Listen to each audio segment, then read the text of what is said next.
ዱምቦ መብረር የሚችለው ዝሆን። ዱምቦ ትላልቅ ጆሮዎች ያሉት ትንሽዬ ዝሆን ነው።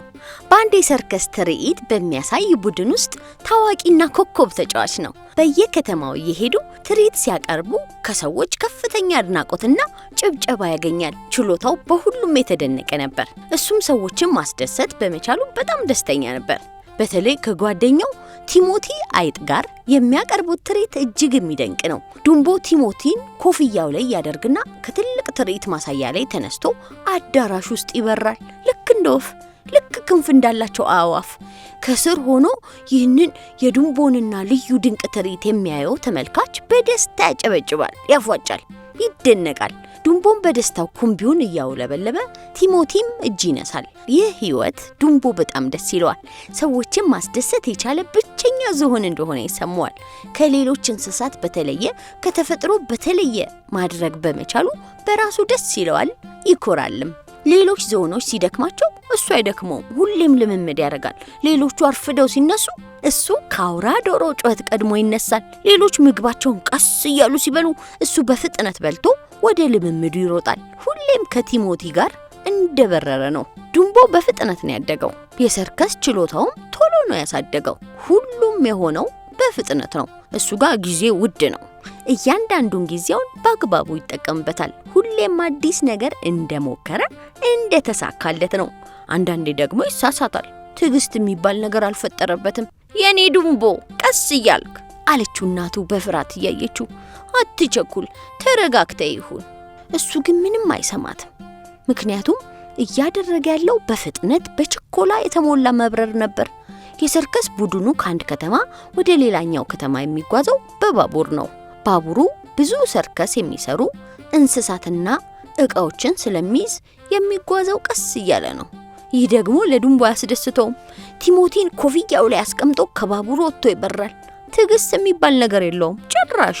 ቲሞቲ ዱምቦ ሊያደርግ ያሰበውን ለማሰብ ሳይችል ይዞት እየበረረ ራሱን ያገኘዋል። በኃይለኛው ንፋስ ይበራሉ።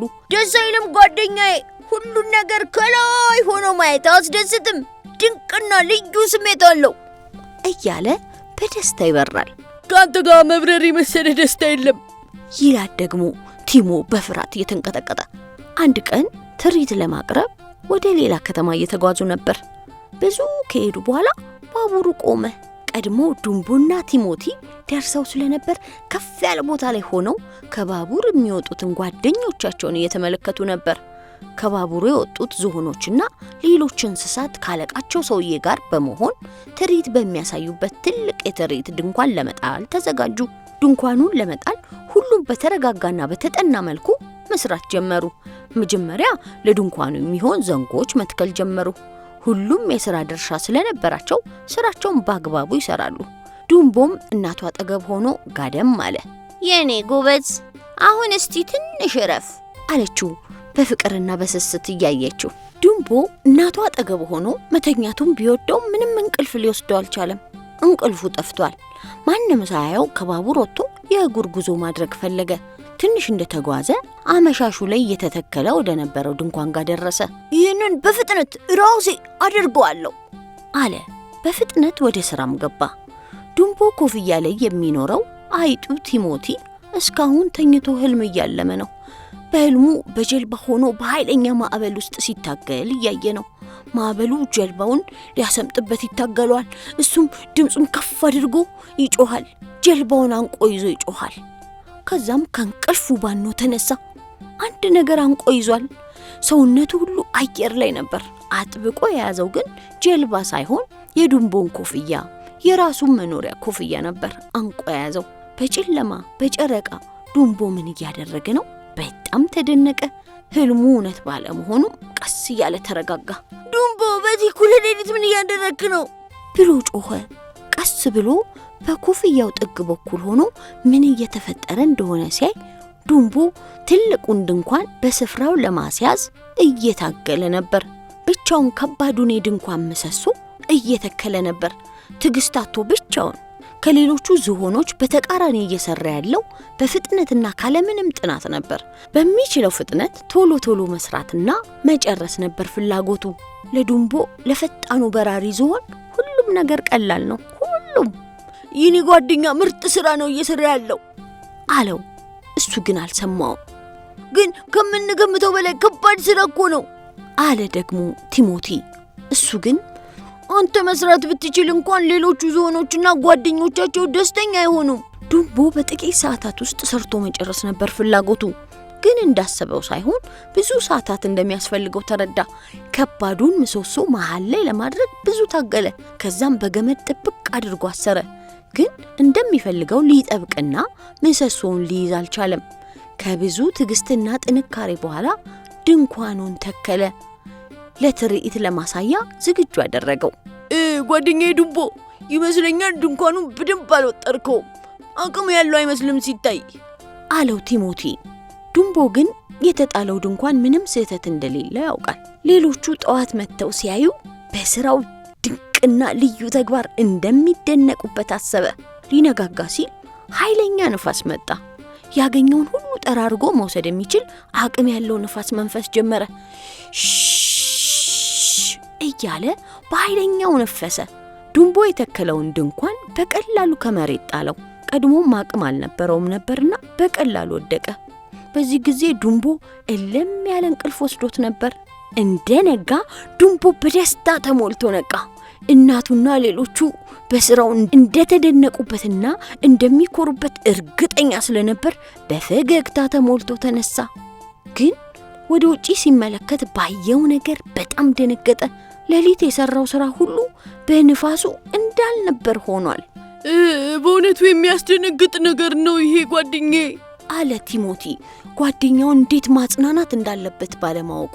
እነ ዱምቦ ብቻ ሳይሆኑ ሁሉም የትርኢት ዝግጅት አባላት ሁሉ የተፈጠረውን በድንጋጤ እያዩ ነበር። ሁሉም በጠዋት የተነሳው ከሰዓት በኋላ ለሚያቀርቡት ትርኢት ትላንት የጀመሩትን ድንኳን ለመጨረስ ነበር። ግን አሁን ትርኢቱ መቅረቡን እንኳን ማንም እርግጠኛ መሆን አልቻለም። ቲሞቲ ድምፁን ጮክ አድርጎ ዱምቦ ሊረዳችሁ ፈልጎ እንጂ ሲል ሁሉም በአግራሞት ዱምቦን ያዩት ጀመር። ይህን ሁሉ የፈጠረው ዱምቦ መሆኑንም ሁሉም አወቁ። ሁሉም በመናደድ አፈጠጡበት። የዱምቦ እናት ልጇ አጠገብ ቆማ ሁላችንም ዛሬ የምናቀርበው ትርኢት በሰዓቱ ማቅረብ እንፈልጋለን። አንድ ላይ ተባብረን ካልሰራን ግን ምናልባት ላይሳካልን ይችላል አለች። የዱምቦ እናት ዱምቦ ማገዝ የሚችል ይመስሎታል? አለ ቲሞቲ በትህትና። ይመስለኛል፣ ግን ካልፈጠነ ብቻ ነው ከኛ ጋር የሚሆነው። በችኮላ የሚሰራ ነገር መጨረሻው እንዲህ ነው ብላ የወደቀውን ድንኳን አሳየችው። ዱምቦም ካለምንም መፍጠን ልክ እንደነሱ በተረጋጋና በታቀደ መልኩ ሊያግዛቸው ቃል ገባ። ከዛም ሁሉም ዝሆኖች፣ ሌሎች ትርኢት አቅራቢዎች ድንኳኑን መልሶ ለመትከል ከመጀመሪያ ጀመሩ። የድንኳኑን ቋሚ መሃል ላይ ከመትከል ጀመሩ። ቀስ በቀስ ሁሉም በመግባባት ድንኳኑ እየተተከለ መጣ። ዱምቦም ዝሆኖች በጣም ቀስ እያሉ እንደሚሰሩ ቢያይም ስራው በእርጋታ እየተሰራ ቢሆንም ሁሉም በአንድነት እየሰራ መሆኑን ሲያውቅ ተገረመ። ሰዎች ትኬት ገዝተው ከመግባታቸው በፊት ሁሉም ስራ መጠናቀቅ አለበት። የመጨረሻው ስራ ዱምቦ ትልቁ ድንኳን ራስ ላይ የሚሰቅለው የትርኢቱን አርማ መስቀል ነበር። እሱና ትንሹ ቲሞቲ በደስታ ተሞልተው አርማውን ሰቀሉት። ሰዎቹም በዱምቦ ድርጊት ተገርመው እያዩ እያጨበጨቡለት ነበር። አደረግነው፣ ተሳካ! ትርኢታችን በሰዓቱ ይጀምራል አለ ቲሞቲ በደስታ እየጮኸ። በዚህ ቀን የቀረበው ትርኢት ከየትኛውም ትርኢቶች ሁሉ የተለየ ነበር። ዱምቦ ደምቆ እንደ ኮከብ ያበራበት ነበር። ስራው ድንቅ የተጨበጨበለት ነበር። ሁሉም ተመልካቾች አፋቸውን ከፍተው አይናቸውን በኃይል ተከፍቶ ተመለከቱ። በሕይወታቸው እንደዚህ ያለ ድንቅ ትርኢት አይተው አያውቁም መቼም። ዱምቦም በደስታ ተሞልቶ በፍጥነት እየበረረ ደስታውን ሲያጣጥም፣ አእምሮው ግን ተረጋጋ ዱምቦ ተረጋጋ ይለው ነበር። ፈጥኖ ተረጋጋ።